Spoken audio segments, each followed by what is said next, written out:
In this video, we're going to take a look at how to create time dynamic sets.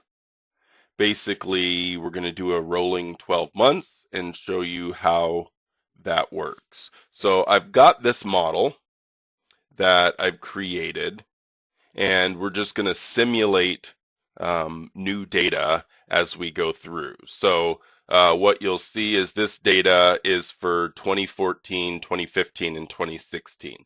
Notice in this case it stops at October 2016.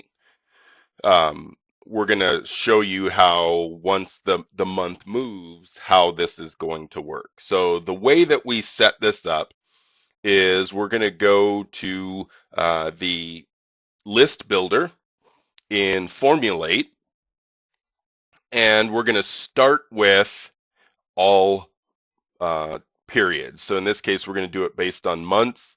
So we're going to start with all months. You'll see all the way through October 2016 there. And we're going to then filter this based on, in this instance, this criteria called last. And I'm just going to type in the last 12. So this is going to give me the latest 12 months within this data set. Okay, this last option only works if there are no future dates being displayed in this data set. If this data set only goes up to yesterday, as an example, maybe it gets loaded every night, so it only goes up through yesterday, then this approach will be the way that you solve the problem. If for some reason your dates actually go out into the future, then what you'll do is you will actually place a non-empty object in between these two to filter out the future dates. Okay, so the non-empty would allow you to just say, okay, only show me things where dates where I actually have data. And then it would filter out the future dates. But for now, we're just going to keep it simple. Let's save this, and we'll just call this last 12 months. And that should give us a rolling 12. So if I go, I've got this report here. What I'm going to do is I'm just going to modify this report. Instead of selecting all months, we're going to change this to just be the last 12 months. Okay, so you can see it's November through October. I'll go ahead and save that. And just so that you can see this object can be used multiple ways, I've got this report here. I'm going to use that same set and use it in this instance as a filter. So what you'll see is it's going to show the last 12 months in a filter. And let's say that I always want it to default to the latest month. I'll come in here and say choose the last member as the saved value. So that will be October currently. So I'm going to save that. I'm going to close this one just so that we can come back to it and see it in action. I'll go ahead and close that one as well.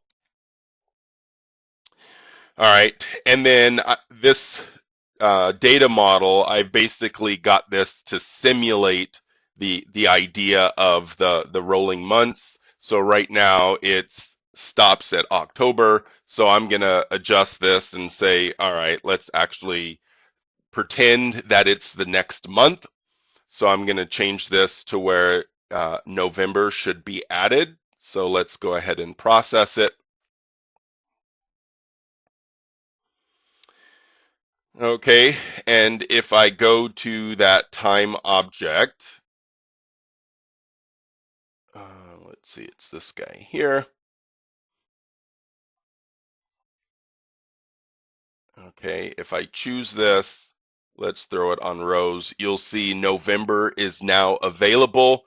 So it switched from November to December and then from October to November. So now if I open up those same reports, I should see for the trend chart, it's now December through November.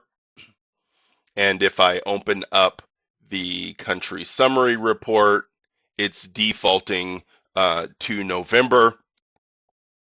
So it's automatically shifting.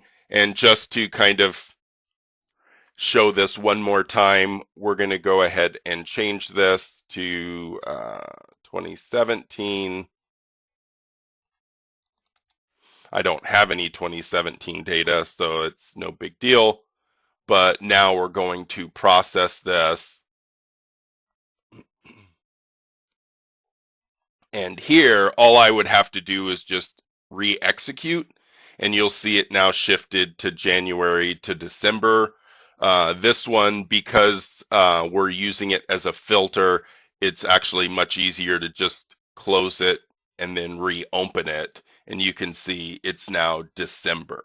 So really simple process. I just pick the time period that I want and then use this last to give me that rolling time period, and that will solve the problem. Hopefully that makes sense. I'm going to do a part 2 of this video just to show you another way to do it, but hopefully that at least drives home how to do a rolling time period. Pick the period, pick last, and as long as you don't have future dates, it should give you what you need.